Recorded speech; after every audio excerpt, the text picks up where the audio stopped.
Hi and welcome to the in-depth guide for EffectMat. If you haven't already, check out the quick start guide because that's got the basics to get you up and running. But if you want, let's dive deeper and explore more of the features. So I'm going to apply EffectMat to my pre-comp here, enable the guide and set the mat. Using the transform tab, we can create some transitions pretty easily, but they're quite simple. So let's take a look at how we can make a more fancy example. So I'm going to start by keyframing the Y to -100 and then over 1 second go to 0. That's a very basic transition already. To make it better, what we can do is also keyframe the position of the layer itself. So at the end, we'll keyframe it in its original position, and at the start, what we're going to do is move this up half the size of the layer. So because the layer is 500 pixels, I'm going to move it up 250 pixels. And let's apply the same expression to that. Now this doesn't look very good. What we want to do is keyframe the mat's position. So we set a keyframe there and then set another keyframe where it was at the end, and here we want to update the mat's position. So now we can't see anything, and again we want to apply the same expression to those. So already we've got a more interesting looking transition because it's coming in from both directions instead of just the layer remaining static and then it coming in from the top or bottom. We can make this even more interesting if we add some parallax to that by applying position to the text inside. So again, same timings, 0 to 1 second. I'm going to, at the start, make this text appear at the top and then expose that down. And there we've got some nice parallax. Now let's try a different kind of transition. I'm going to use the expansion here. So keyframe it at 0% at the end, and let's go -100 at the start to make it completely disappear. So there we have a very bare bones transition. We can make it better though. Let's add some roundness. I'm going to make it 100% and then let's increase the expansion so that it eventually expands to see everything. Now that kind of looks like a Looney Tunes transition. Let's add some rotation to that. So at the end we'll make it 0 degrees, but at the start we'll make it -90 and apply the same expression to that. So if we turn off the visual guide, we can see what's happening. And if we want, we can add some motion blur to this. So EffectMat's transforms are compatible with motion blur. We need to turn it on the layer and the comp just as you would normally. And then if you wanted to customize the motion blur, you can do that. Say make it add more or no motion blur, up to you. We're not getting any motion blur from the expansion animating, and that's because it's redrawing the shape each time. The reason for that being, if the expansion is quite large and we were just scaling up the original expansion, it would be pixelated.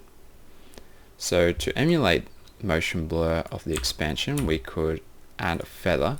I'll add, say, 200 pixels at the start, and then at the end come back to 0 pixels.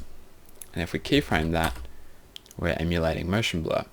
I'm going to remove that and instead keyframe the roundness from 100% to 0 and see what that looks like.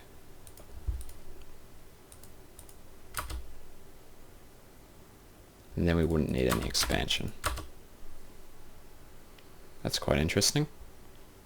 Another way to create interesting transitions is to pair EffectMat with text delay. So it's important to note that text delay has to be applied first, otherwise if it's applied after we get this weird glitch result. And we also can't be using the transform tab because text delay only references the layer's transform controls here. So with that in mind, I'm going to keyframe the Y position and at 0 seconds drag that off the screen, and then I'm going to apply an elastic out transition to that. So thanks to text delay, we're getting some nice delay in our animation. If we were to turn that off, we could see that the entire layer is transforming at the same time, so we'll re-enable that. The only problem is that it's getting cut off at the top here, so we'll go into EffectMat, shift click that to drag that up, and then we can see the result. Simple but effective. Now let's talk about the differences between the two versions of EffectMat. In your download, you'll see that there's a 2018 version and a CS6 version. The CS6 version works from CS6 to 2018, but the 2018 version only works on 2018. And the difference is that the 2018 version is compatible with all parented transforms, while CS6 version is not. So if you're running 2018, definitely use the 2018 version, otherwise use the CS6 version.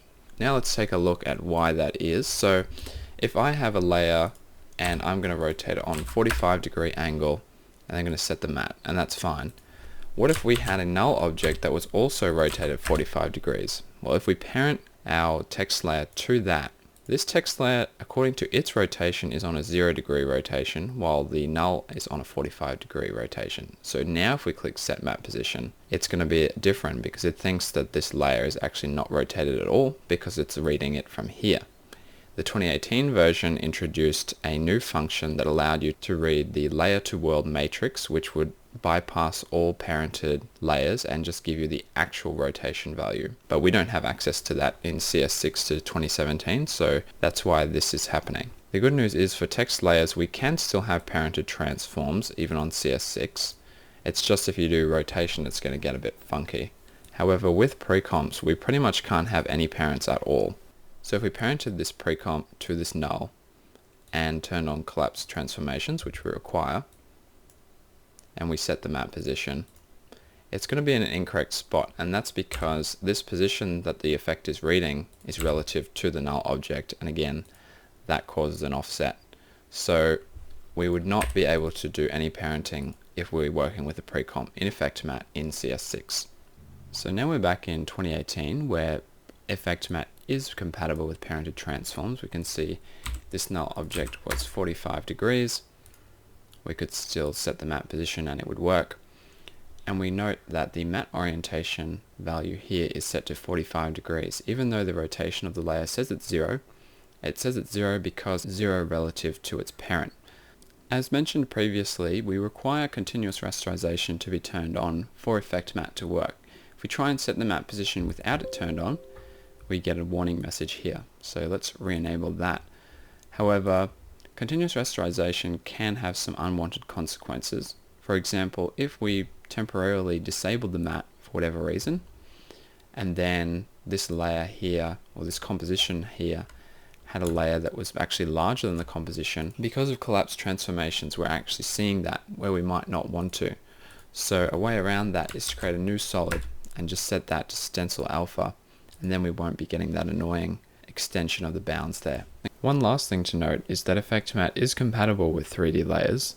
However, it's not going to take into account any Z position, unfortunately. So if this layer was pushed back in Z and we set the matte position again, because this Z transformation is happening afterwards, it's not respecting that. So unfortunately, that's a limitation. And that's the same with anchor point as well as 3D rotation. If this was rotated on 3D axis, we set the matte position again, it's not going to honor that change, unfortunately. However, on the bright side, matting will still work as normal regardless of the 3D transforms of your layer. That's it for this tutorial. I hope you enjoy using effect mat, and make sure you let us know any feature requests or bug reports that you may have.